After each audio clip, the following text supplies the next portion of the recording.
Good evening and welcome to AFU WFC show with me, Matt Crane. I'm joined tonight by Gareth and by Anthony as usual. Gareth, how are we doing?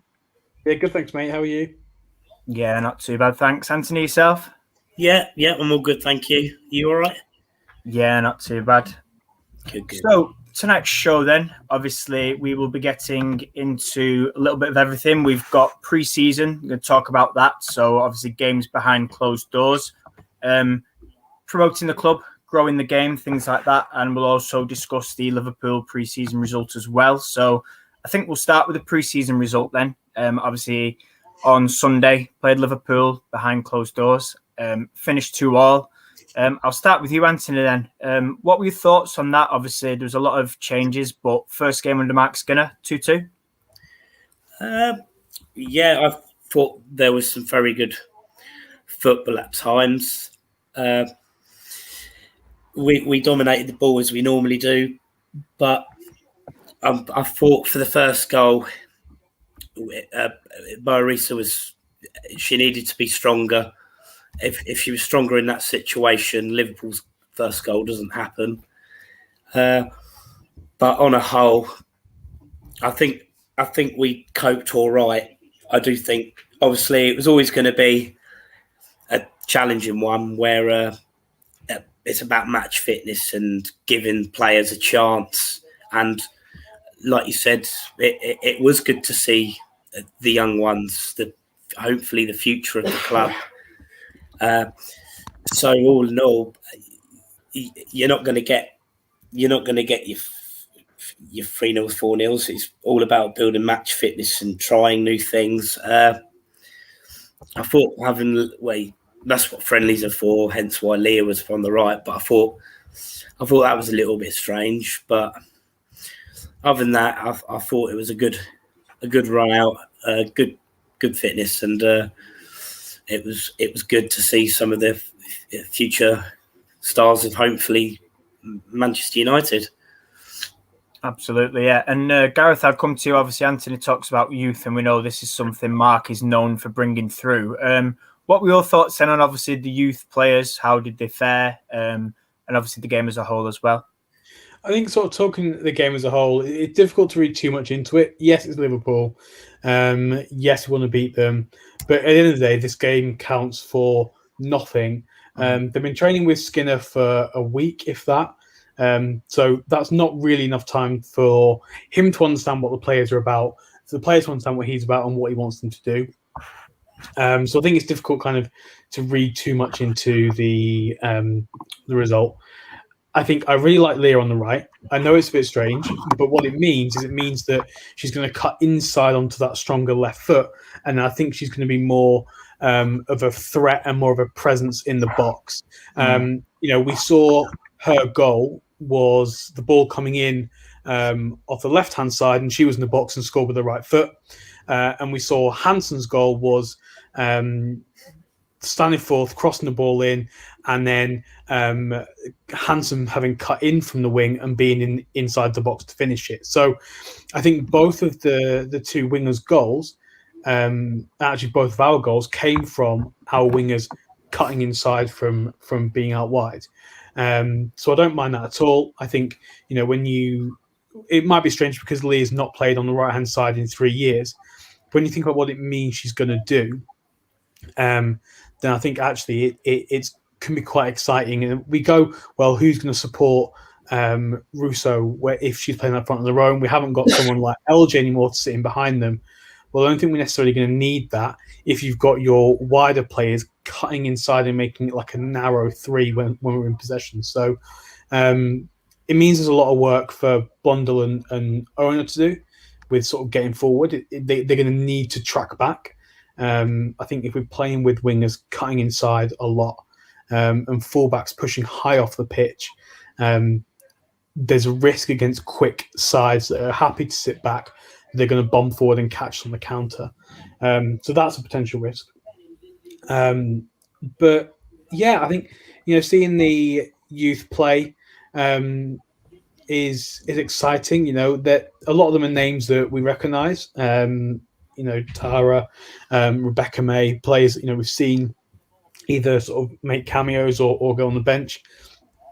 We saw Annie Hutchings play well actually for the Lionesses the other week, so it's good to see her get some minutes, and it's good to see kind of all the new players get some minutes as well. You know, Bagley came off for the second half, Mannion, Thomas all got time as well. So it's the first game of pre-season. You know, it's the first week with a new coach and new players, and everyone's starting to understand the system. So, don't read too much into the results. And, you know, if that's the kind of setup and style we're going to play, then, I'm looking forward to seeing what we do. And I think both Hansen and Leah will score a lot more this season if they're sort of cutting in a lot onto their stronger foot.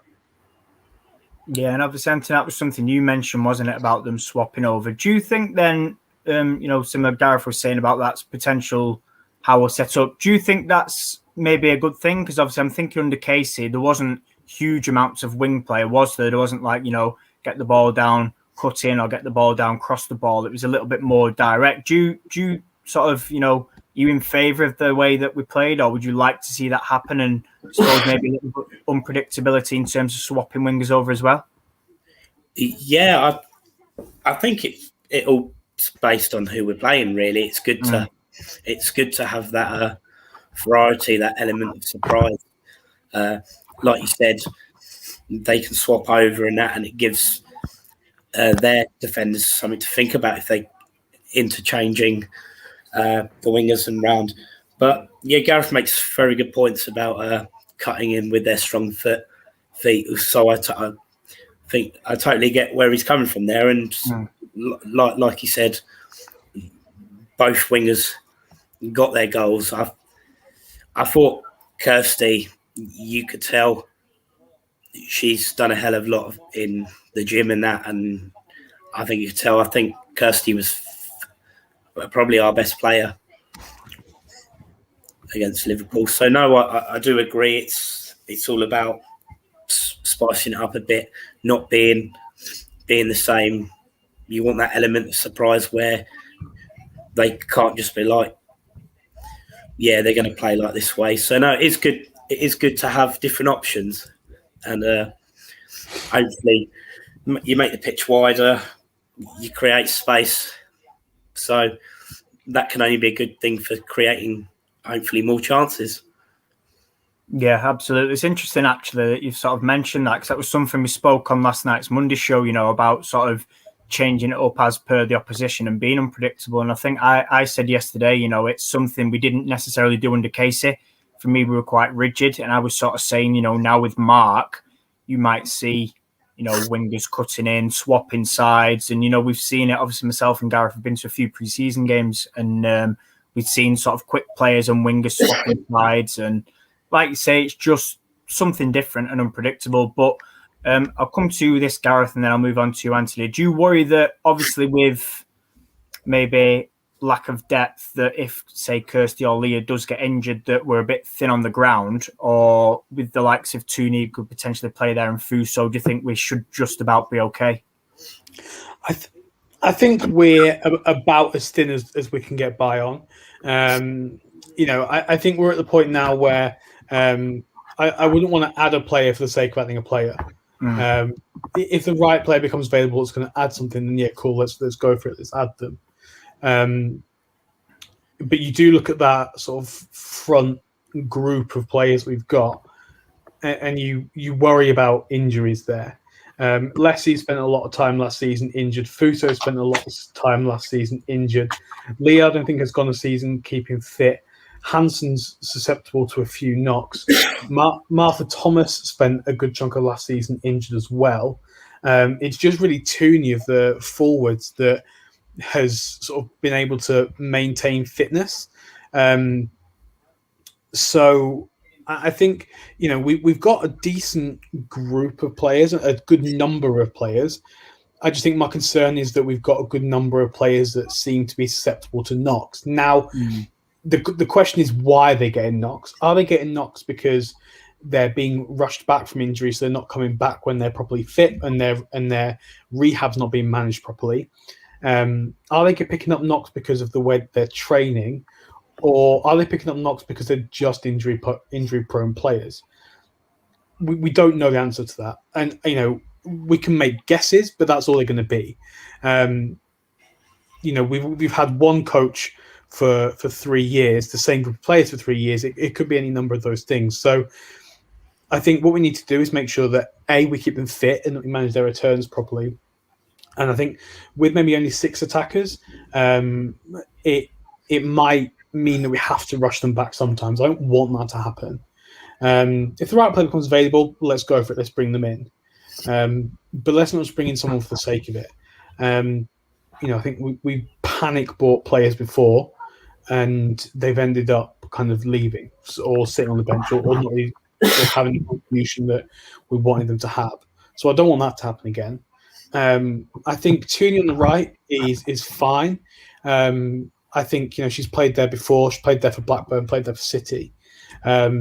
So if we need to play her there or out wide, then let's do it. Let's not try and shoehorn her into a midfield that's already looking pretty strong. If we're playing Lad, Borisa and Jackie, then if we need someone to play on the right, play Tooney there. Let's not try and put players in positions for the sake of it. So I think we probably could do that in players for some depth. I think depth in goal is good now. I think depth at the back is better, particularly at fullback.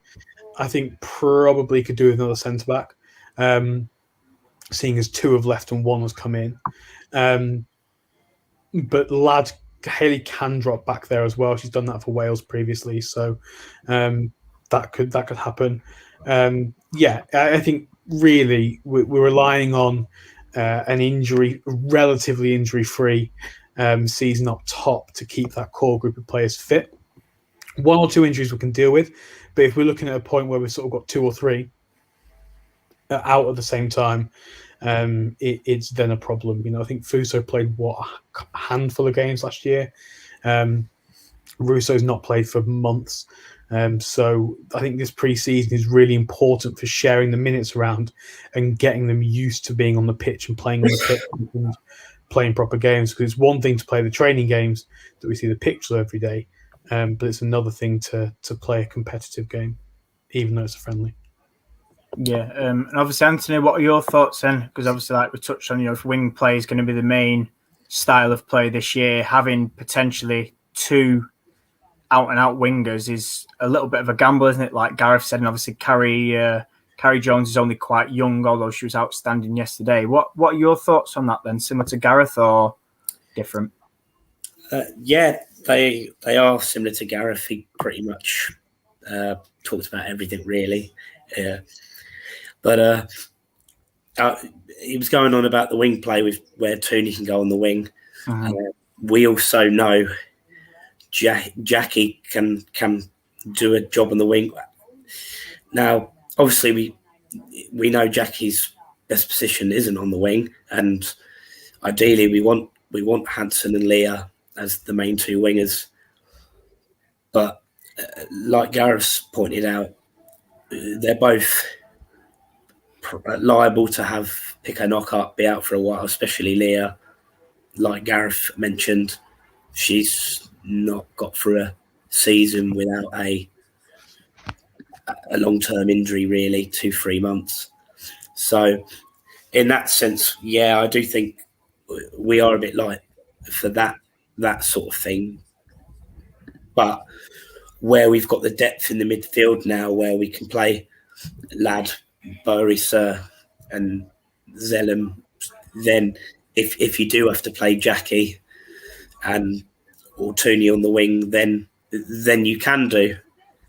So regarding that, it's a bit better than, well, I say it's a bit better. You had Jess that could play on the wing as well last season. So I think because of the midfield depth we got, and Stanley, I think because of the central midfield bit we've got, we can afford to have Jackie on the wing if we are running low.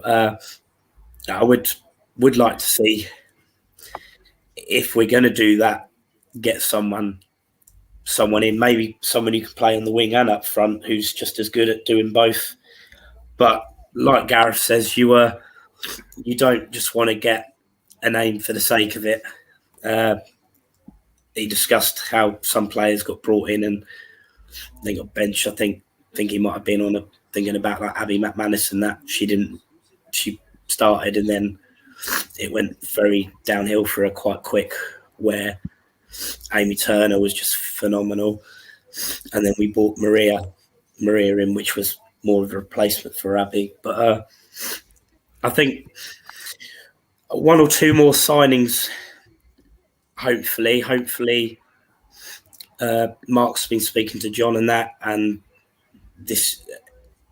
it might be a bit more after like the next friendly or Sony, but look, this is what I need. I want to play this way. I need this type of player and I need this type of player. And then I'll be happy. Just so Mark's got a bit of a blueprint with some of his own players that he's picked, because it's quite common knowledge that Casey discussed all the signings we've sorted all the signings we've recently got. So yeah, I think we'll be all right as long as we get two more signings. But you do worry about Leah and Kirsty, or if what happens last season, where obviously I know we haven't got the Americans now, but Tobin and Leah, they were just two massive blows last season, and that's where it went wrong after Christmas, didn't it? Mm. Yeah, absolutely. Gareth, before we move on there, I'm going to come to you. Obviously, we saw 6 development players involved in the team yesterday.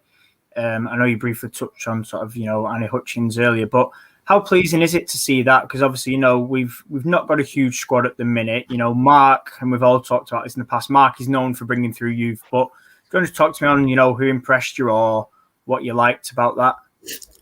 So I've not actually had a chance to watch the game. I don't have any TV. So kind of from the condensed highlights, it was difficult really to get a proper look at how the devs played. But it's good to see them, right? A lot of them played. And I just think that to have them included, even not them there all the time, but with that first team core, is going to be really good for them, for their development, first of all. And yeah, I hope Mark uses this opportunity to watch them and kind of get an understanding of what their ability is. He said it in his interview, that he wanted to kind of know what they're all about and what the strengths are and what the weaknesses are. And I think it's really good that he's doing that with the devs players as well as with the first team squad. Because it is going to be a long season. It's a season where some players haven't had a great deal of rest. I think not sure if I'd really want players like Jackie and Tooney to go straight into the starting 11. They've come off the Olympics without any real break. So for them to go right in September might be a bit difficult. So it's going to be a season where he's going to need a good group of players. It's going to be a real team effort, and I think having the devs in that team is going to be really helpful. I think that the registration rules don't particularly help with that. I think we may see a few go out on loan, which could be good, providing that the loan move is right. If there is a kind of local team that are part-time where they can sort of train with us during the week and then play and train with them sort of once a week and play on the other weekend, that would be sort of ideal. But yeah, I just hope that it's not a case of we see them get preseason minutes and then that's it. We're back to the sort of binary first team and development squad again. I feel like that has been the case at times. Like they've made the bench, but you always felt like they're on the bench to make up the numbers. And they're not actually on the bench with any real intention of any sort of game plan to bring them on and change the game. So, I think Mark said it in his interviews as well that I've seen, that he knows that is part of the club, of the structure of the club, is bringing through them younger players. So I hope we see it. I think for a few of them, we're getting to the point where it's now or never. Some of them are pushing 19, 20, and you think if they're not looking to crack into that first team unit now, then they perhaps never will. So, yeah, it's going to be interesting year with that particularly. And we'll see what happens. I imagine there'll be some movement soon. I would be surprised if there isn't any of them going out on loan anywhere. But yeah, it's good to see them there, and hopefully they're there sort of throughout the year. Can I ask what Yeah, the registration rules are regarding the dev side and all that for first team squad? So I'm not sure on the exact numbers, but Craney, you might. You can only register a certain number of players in your WSL squad. Yeah. And after you make a certain number of appearances, you then have to be registered. So if the devs make more than a couple of appearances, then to be registered as part of the 25. So that's why we saw players like Rebecca May make one appearance and then not come on again. Because if they come on again, then you have to register them. And if you've already got your 25 players registered, then you can't actually do it. So yeah, it's a bit backwards, and I think it should be more like the men's team, where if you're under 21, you don't need to be registered at all, and you can just sort of play freely and not take up any of the 25 or 23, however many players it is. Okay, yeah, thank you very much. Yeah, no, that makes sense. Yeah, I'll just jump on it a little bit more. Yeah, 25-player squad. I believe, though, I don't even think it's 2 appearances. I think it's named in 2 squads. So even being named on the bench twice counts towards that quota, which for me is ridiculous. But yeah, so that's pretty much like Gareth said, you could be named on the bench twice, and then the third time you have to be registered as part of that 25.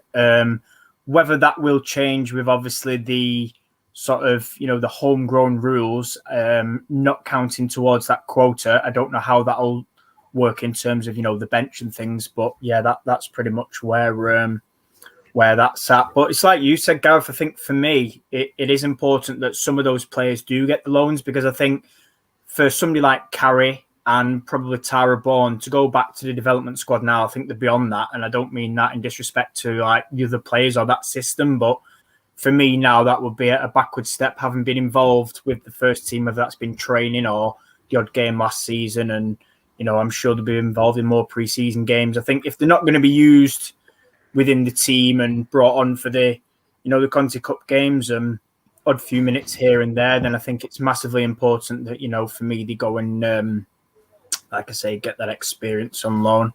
Going to move on then to sort of closed door friendlies, and I'll start with you, Anthony. Obviously, we've seen a lot of friendlies. It's been quite well known now for a number of years, even prior to Man United, that friendlies are done behind closed doors.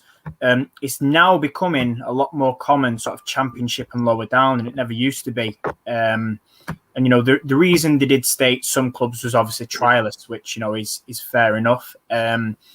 But I want to talk on it because for me, I've seen a lot of sort of fans calling this out behind closed doors. I've spoken with, there's been fans of Bristol, fans of obviously ourselves, Everton, Liverpool, Leicester, Birmingham, Villa. And there seems to be a common theme where fans have been quite critical of it. Now, obviously in the men's game, the majority are open. And again, there's still trialists. And obviously they just tweet out that there's trialists. So I think for me personally, I'm not a massive fan of behind closed doors. I think, trialist seems a bit of a cop-out.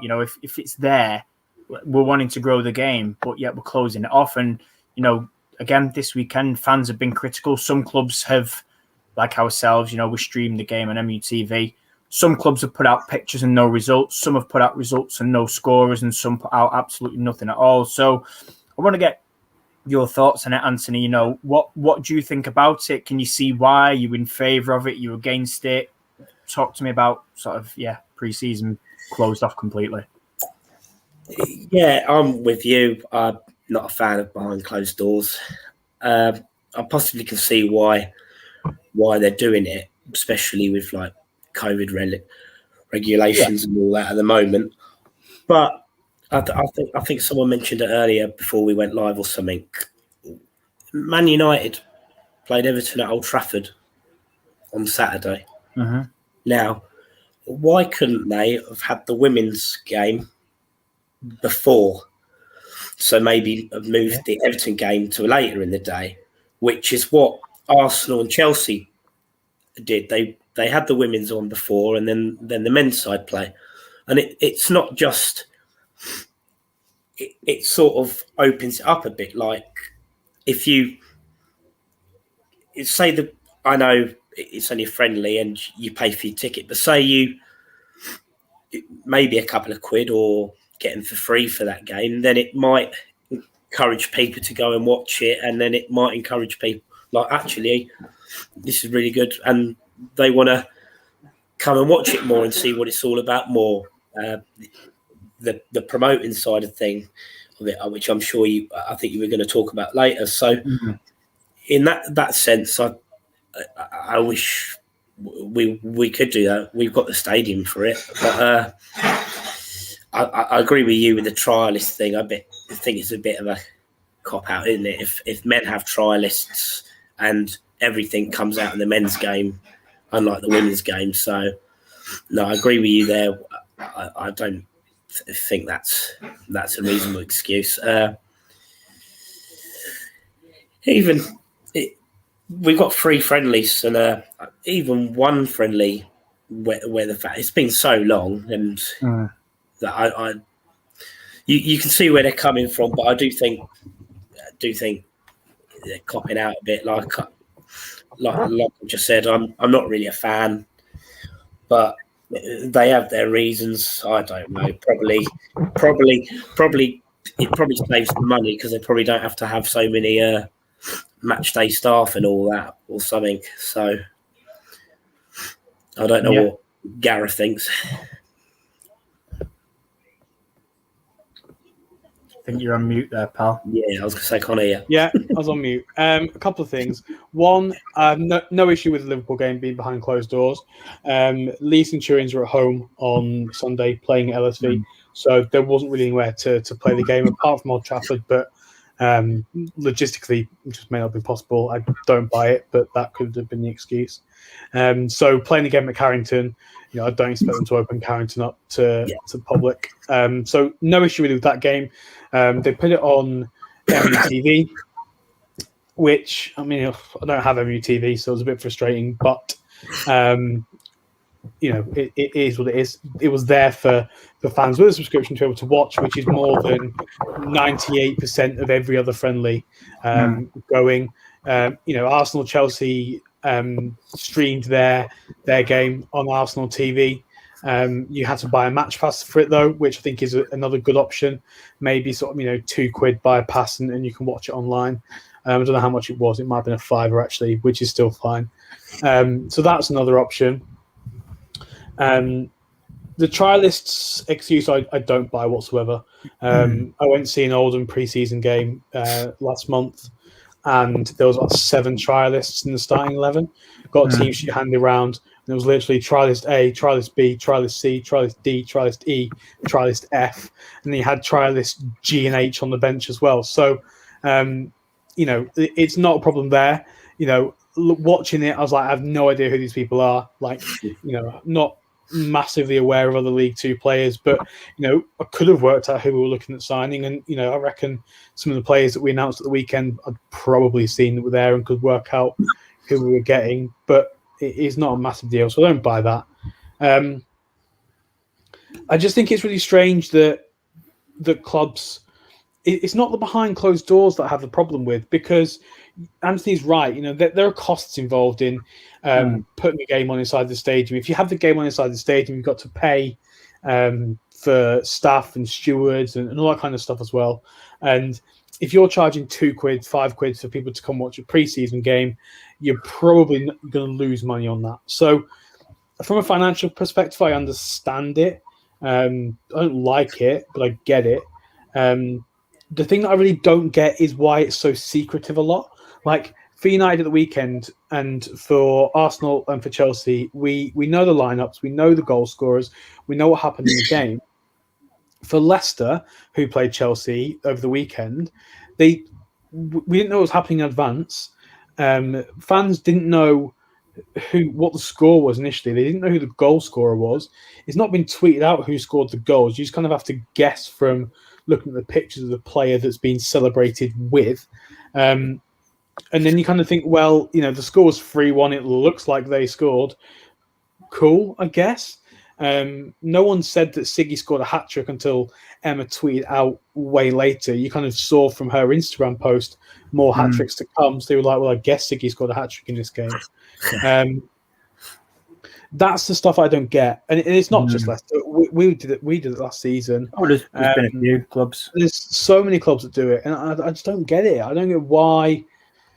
Why is it a secret what the pre-season score is? Why is it a secret who's playing for you in pre-season? If you're just putting a team sheet out and you're just putting try list on there, no one's going to know who that is. So, yeah, I mean that's my main issue is just that it's like trying to rob a bank, trying to get scores and lineup information out of teams. Whereas actually it should just be freely available information. Not hosting the game and putting the game on in the stadium. I get it, like I say, because financially it can be difficult, especially for clubs that aren't bankrolled by the men. If Blackburn, for example, if they were putting a game on, then that might be a bit awkward. But United financially it shouldn't be a problem. But so I get why they may not open it up for fans, but completely closing it off and not having it available, not having any highlights there, not having any kind of comments from players or managers or anything like that, I just think it's strange. I think we've seen from United this weekend that actually you can show it, even if it's at your training ground. You only needed one camera setup halfway, like on a bit of scaffolding, and someone sort of picking up highlights that way. And then we had a chat with Mark Skinner after the game, and we kind of understood what he thought of it. So whether that was because it was his first interview or whether it was because of the preseason game, I don't know. But I think that's the direction we need to go in. But there's no excuse not giving a score. I don't care what the clubs say is the reason for not presenting the score. There's nothing valid. If it's, I just cannot imagine what their reason is going to be for not saying, "Oh, we won 6-1" or "Oh, we lost 3-1." I just don't get it. Yeah, no, I completely agree. And this is why I thought it was, it'd make a good show because, like I say, it's not just ourselves and Leicester and other. I've seen a lot of frustrated fans. I think back to Bristol, and some of their fans were like, "Hang on, this player's on this picture and they've not signed for us." And it made me think yesterday, Sunday, with Gemma Davison being in a Chelsea shirt, and it took Molly Hudson to say, well, actually, she's just training and keeping up her fitness, and she's been invited down, and people question it. But I think the thing that annoyed me was that, in season 1 and 2, we were told that, actually, fans can't come in because Casey wants it behind closed doors, and it was Casey's, and, she was given as the excuse or the blame. This season, obviously, like you said, Gareth, you're not going to open Carrington with obviously all the COVID protocols and things. That's fine. And, fair point on finance. But for me, I'm thinking, well, hang on a sec. Anthony, you mentioned Old Trafford, which is a great shout, and we'll get onto that shortly because other clubs have done it. But for me, what about the Cliff? There's no cost in that. LSV, we already rent, and there's a pitch behind, which they've used in season 1, 2, and 3 for playing on, which is the Lee Harriers pitch. So if we're talking costs, okay, financially, it may be quite. It depends, doesn't it? On how many staff. But if we're talking existing facilities that we own or we rent, Lee we already pay up front for. So it's a case of stewards coming in, whether it's inside LSV. Obviously, there was the rugby, so that wasn't possible. But in terms of the pitch out the back, few stewards in there. The Cliff we already own, stewards inside there. Old Trafford, like you said, Anthony, the stewards will already be there. It's just a case of paying them more for the extra game. But I didn't see, for me, why it wasn't viable in terms of that. That said, credit where it's due for showing it at least on MUTV. Granted, it wasn't accessible for everyone, but listen, we've never had that before. So I suppose that's the start. And it was just interesting because I know Natalie was praising it, saying, the club, in terms of ourselves, we're really pushing, and other clubs were as well, but I feel they can do more. But yeah, certainly in terms of that, but it sort of, it's one of them for me. I don't like to see sort of information like you, Gareth, withheld. Like you say, there's no reason why they can't just put out, for example, I don't know, let's say Bristol City. Today we played Ipswich or whatever. We lost 2-1. here's what the manager said. And you don't even need to name the goal scorers. Do you know what I mean? I think it's communication. Communication for me is key. Yeah, we'll lead into then the next part. Then obviously, Anthony, I'll start with you. You know, talked about United and streaming it. Do you think maybe that if clubs are insistent on closed doors, that they should be streaming it, at least to keep fans, like Gareth said, in the loop, even if it's like, you know, £5? And again, for them lower clubs, I'm thinking as well, that could really make a difference in terms of, let's say they played 4 or 5 friendlies and, you know, a couple of hundred people watched and all paid a £5. Do you sort of see that as something that's maybe doable if the club have access to camera facilities? Yeah, definitely. I do think, like you said, I think that's the least, the minimum amount they should be doing to keep us in the know. You're not going to. It's down the lower leagues, especially. It's hard enough to find out what's been going on. It's hard enough in the WSL unless you're relying on a journalist like Emma or Rich to tweet or something. So, if you've got the camera facilities and all that, I can't see why they can't be like, oh, say maybe like we got 3 friendlies, like a free match pass for a tenner or something. To have fans in the loop and see how pre-season's going and all that. But it was good we had the game on MUTV this week. But is there gonna be any more games on MUTV? I've not heard Villa or Brighton, unless any of you have heard anything. Which I think Villa might be. I'd heard, but again, it's not clear. Okay, well, they need to be a bit more on it, don't they? Let us know. Like again, communication. Yeah, it just creeps up, and then you're all of a sudden like, oh yeah, the game is on. Which is good. Yeah. And maybe if they did have all the games on, Gareth already said he doesn't have MUTV. Yeah, but you might be like, oh, if they've got a match pass where you can watch all 3 games for a tenner, then someone like Gareth will think, well, I've got 3 games for a tenner there. I'll buy that pass for pre-season, and then you don't have to worry after that because obviously us as fans, we go to the games. I know it's a bit different for people abroad and that, but there's always something on. Hopefully with Sky and that there'll be a lot more games live, but there's still quite a long way to go with regards to accessibility on score lines and getting to where we should be. Because with the men's game, you know the score, even if you go on the app and it says result only. Yeah. Now, you have to wait a little bit, but it will tell you the result. It will load the result up once they've got it. And they do that, especially down the lower leagues, like the conference and that. So I think on a whole, they definitely could improve on how the friendlies go.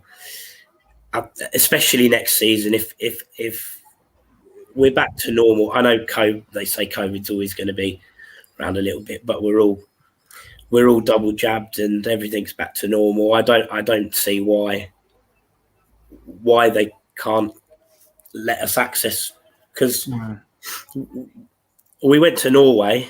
Well, some went to Norway, so I don't know why they did that tour. Was it maybe some of the Norwegian fans as well, but other than that, I'm not too sure, because even though we did do the Norway tour, we had friendlies before, didn't we, which were behind closed doors. So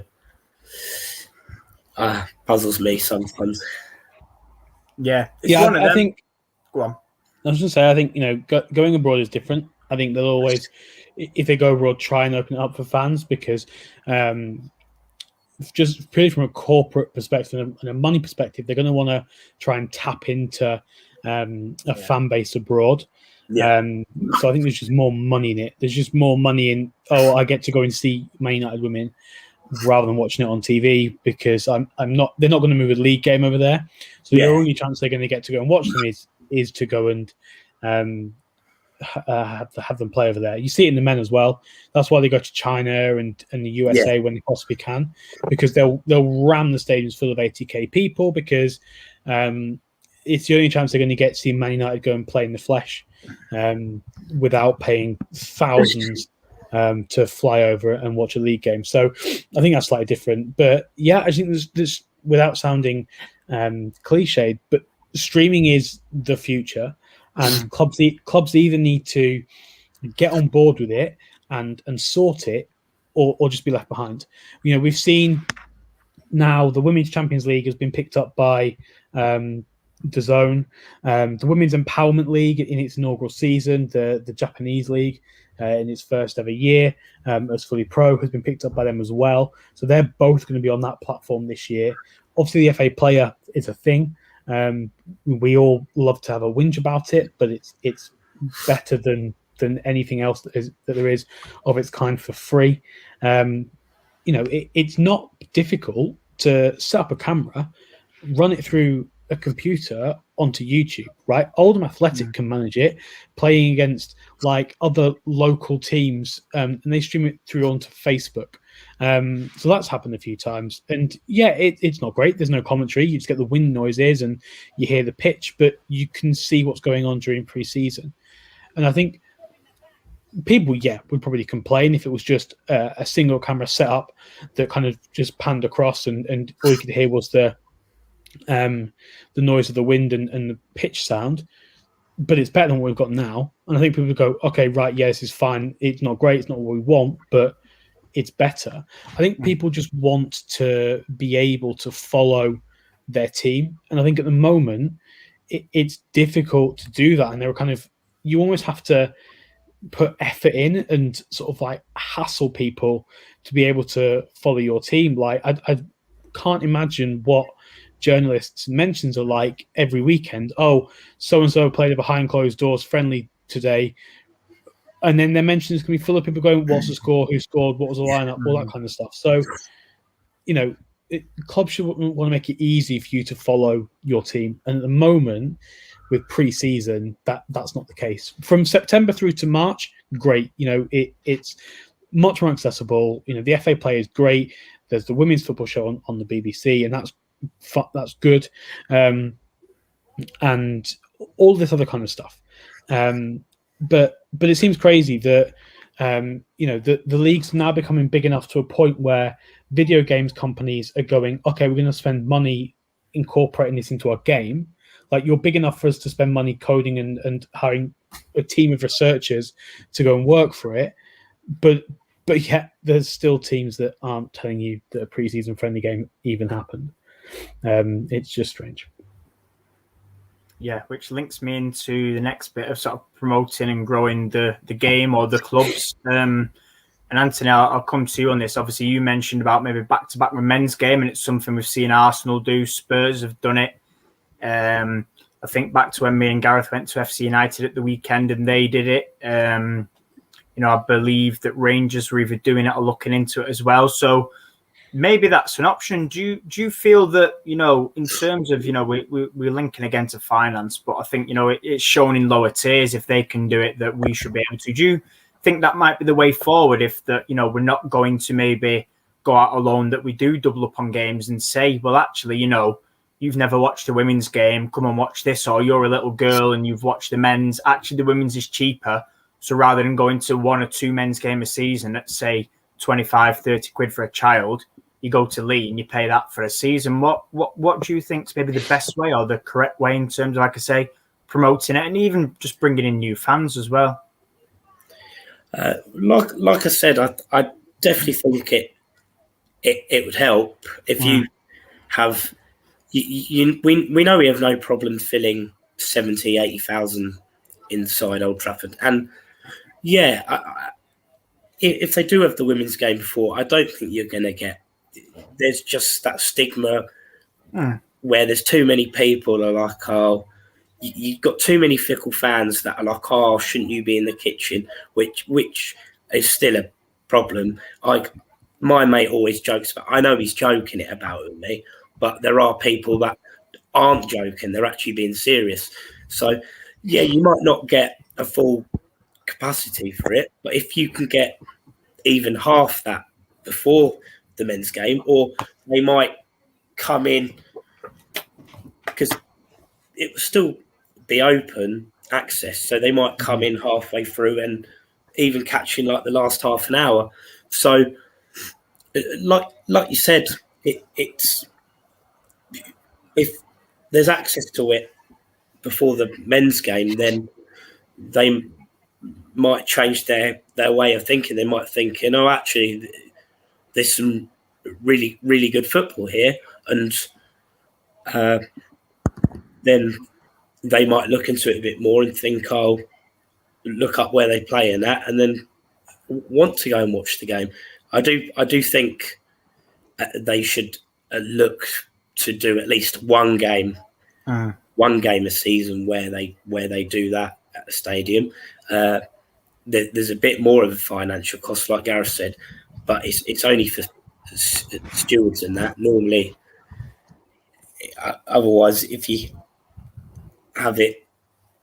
did have it normally behind closed doors, then yeah, you don't have to worry about it. But it's not going to be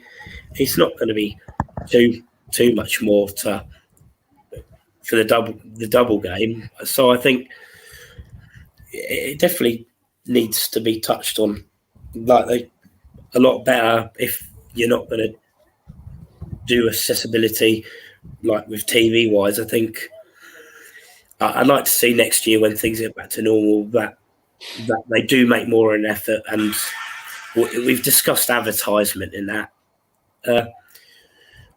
Our admin's got a little bit better, but I still feel like they don't do enough to promote. If you're a member of Man United men, I can't remember if I've received an email, but why not send emails out regarding the women's game? They might do it already. I can't remember receiving any emails for it, so it wouldn't surprise me if that's the reason why I can't remember. But just even like advertisement on like with Lee, you only get the advertisement when you turn up to the stadium, but it wouldn't hurt to have like an advertisement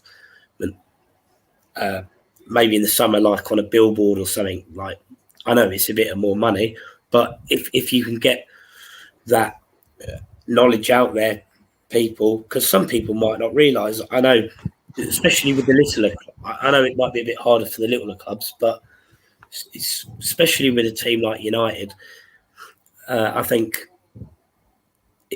if you get a load more in, you can get the money back from the advertising that way. But we're still, like we've discussed before, we're still a bit behind on certain things regarding that and getting the fans in, all that. So things are getting slowly better, but there's still a lot that needs doing regarding of promoting. Gareth? Yeah, I think with double headers, like I think they're great. Financially, there's not a great cost attached to it because you've already got the stewards there anyway, because they'll be there hours before the men's game kick off. And they've been a massive success elsewhere. I mean, we went to one of the weekend, and when we'd been at FC previously, attendances when the game was free on the Astro, 20 or so, 30, 40, maybe that's about it. But then when you open it up and there's a men's game afterwards, it's in the stadium, there was more people there paying £9 than there was the week before paying nothing. So, attracting that core fan base of fans of your club, it's only now a couple of hours of their time. It's included in the cost of the men's game. It's essentially free. The question is then how many come back. I think that's the issue. I think we've seen it happen in other sports. I'll use cricket as an example. There's the 100 going on at the moment, new competition, new teams, and essentially, every single game at the moment is a double header. All the games are double headers. You buy a ticket for the men's game, and the women's game is on directly before. The T20 as well. Yeah, it's not. I have results from multiple. Great. Not all the T20 games are double headers. There's one or two a season, but all of these 100 games are double headers. And what really struck me is I've had tickets twice. Once didn't bother traveling because of weather. The other time I was there with nothing to do, and you kind of notice actually as you're walking around trying to show up in the rain, how many families are there and how many young kids are there and how many young girls there, and they're kind of like looking and they're talking and they're kind of dropping names around like Kate Cross and Alex Hartley, and they're the women's players. You know, people weren't necessarily talking about some of the men's players, but people kind of will go in to watch the women as well. So I think, you know, if you have a couple of them a season, you just open yourself up to a whole new level of fans. And I think that is also, you know, there are clubs that are having open training days and open days and opportunities to go and interact and see a different side of things that you've never seen before. I think open training sessions are fantastic. I've been to a couple in the men's game. I've been to one at Norwich and one at Oldham. And it's not a game. You're not going to watch a game, but you're going to go and see. You get to see your new signings in action. You've probably not seen them before. So, you know, imagine if United had an open training session at Lee this week. You get to go and see Mannion. You get to go and see Bagley and Martha Thomas and the players you've not seen before, like Ona and Fuso. You know, you get to go and see all these new players, and they're not playing a game. And they're probably not going to do a great deal of training because, you know, they probably don't want to give too much away either. But it's just an opportunity to interact with the players and interact with the fans, and especially in the men's game where you don't get that normally. It's just really good way of. It's definitely more orientated towards families, but at the end of the day, if you get the kids interested, well, the parents have got to come. You know, if you've got 2 9-year-olds are banging up wanting to go and watch the football, well, then at least one parent's got to come with them. And then if you get kids a group of kids as fans, then they're going to be there for a long time. So yeah, I think I know West Ham have just announced they're doing an open day. Pretty sure Charlton have done one as well. I just think it's a really good opportunity for people to come down, see the players, interact with them. You know, I think Mark Skinner said that he's really looking forward to meeting the fans and talking to the fans. And an example there would be a really, really good way for us to go down and see him and maybe have a chat with him. Other clubs as well, I know, do fan forums in the men's game.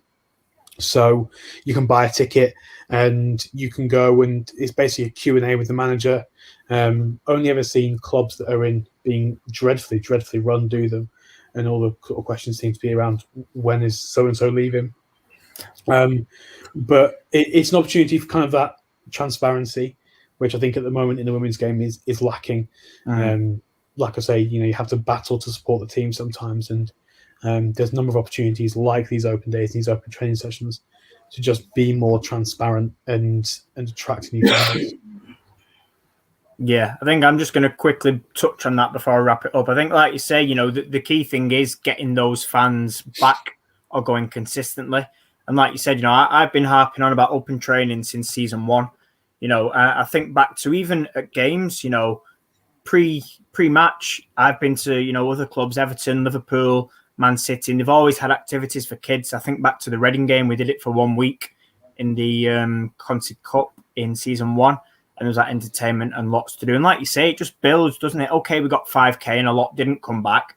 But think how many may have been new to football and sort of, you know, bought a season ticket off that. And like you say, great way, you know, to meet the players, to meet the manager, and just get involved in your club. You sort of get a sense of belonging, don't you, then, when you can go and it's fun. And I think after 18 months of no football, you know, it's only right, not only that pre-season is open, but, you know, that clubs do put on these events. So fair play, you know, to obviously Charlton and West Ham for doing so. I'm going to wrap it there, boys. It's been a pleasure, and thank you to you both for joining me. Tomorrow at 7 p.m, Natalie's back. discussing her show. Thursday, John and Natalie, 7 p.m. Friday, Fans Forum, 7 p.m. And Saturday, myself and Ben are now at 7:30. So we've changed that time, and that'll be every Saturday night now throughout the season, 7:30. So thanks to you both, and we'll see you both tomorrow for Natalie's show.